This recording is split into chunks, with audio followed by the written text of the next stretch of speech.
why you have the attention span of a fish. Let me explain. Using a nice little presentation, it will make a lot of sense. Okay, let's go. So, first, what we have to understand is you have a nervous system. The nervous system is the wires in your body.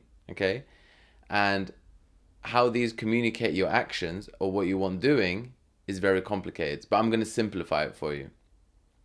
So let's start off with something really simple. You have a feeling of hunger. Okay? You're hungry. You want to eat now, right? You know in your thoughts where the food is, right? So you know you have to get to the fridge. So therefore, you use your thoughts and you command your body using your nervous system to get to the fridge. Okay? So what's going to happen is from your thought, down the wires, electricity is going to pass into your muscles and they're going to command them all to get up. So it will start with the calf muscle, your leg muscle, you'll get up, and then the rest of the muscles will all work together to carry you to the fridge to eat. This is the premise of having motivation to complete a task, okay?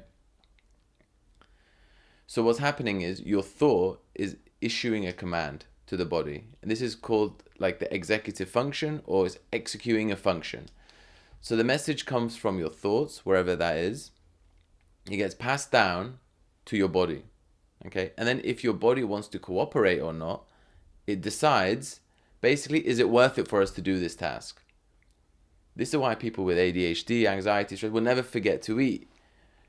People will always remember to eat because it's always worth it for the nervous system to go to the fridge and eat. So you'll never issue with the motivation of getting up and going to the fridge because you know it's going to be worth it. You're going to get something. You're going to get energy and your body's going to continue working till the next day. That's how the nervous system and the body are thinking. It's different to what you are with your thoughts.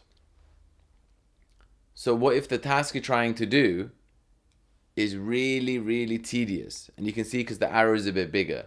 So what if this task is like real big effort and the payout is really small, right? So you're not going to get much out of it. Maybe your nervous system isn't going to get food out of it, right? When you eat, your nervous system gives you dopamine. That means it's trying to say, oh, you did really good. You got food and now we've got energy for the next day, right?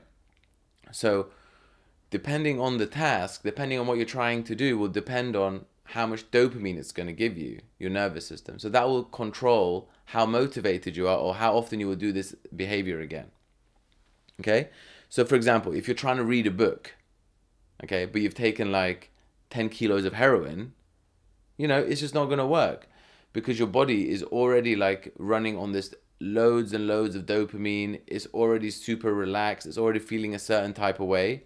So when you're trying to do this little activity here, which isn't going to give a big payout, it's not going to affect any of your opioid receptors or anything like that, you're instinctively not going to be able to do that activity. You're not going to be motivated to do it at all.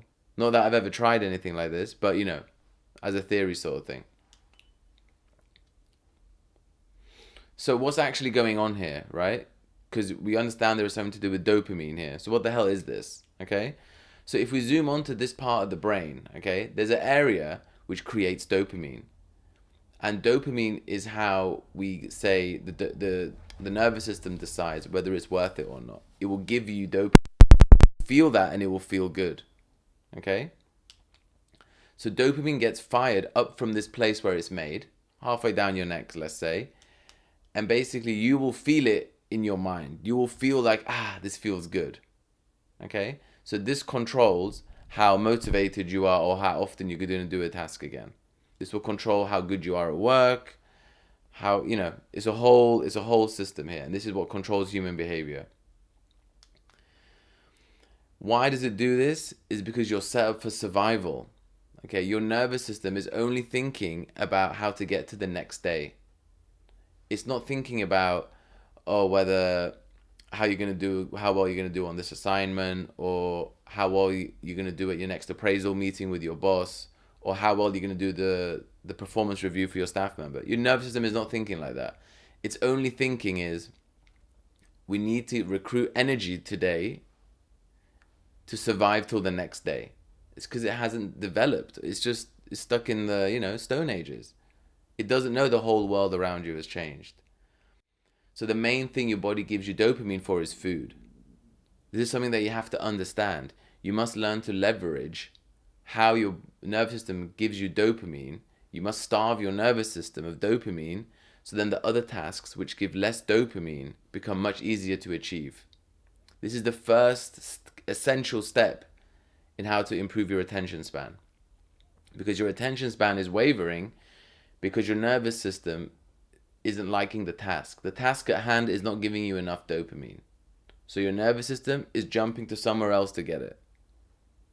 And that's because your nervous system is oversaturated with dopamine anyway. To begin with, it's like, this is not enough for us. It's spoiled. It's a spoiled brat. Okay, so this is something that you have to understand. And stay tuned for the next video because we'll go a bit deeper into it. Have a good day.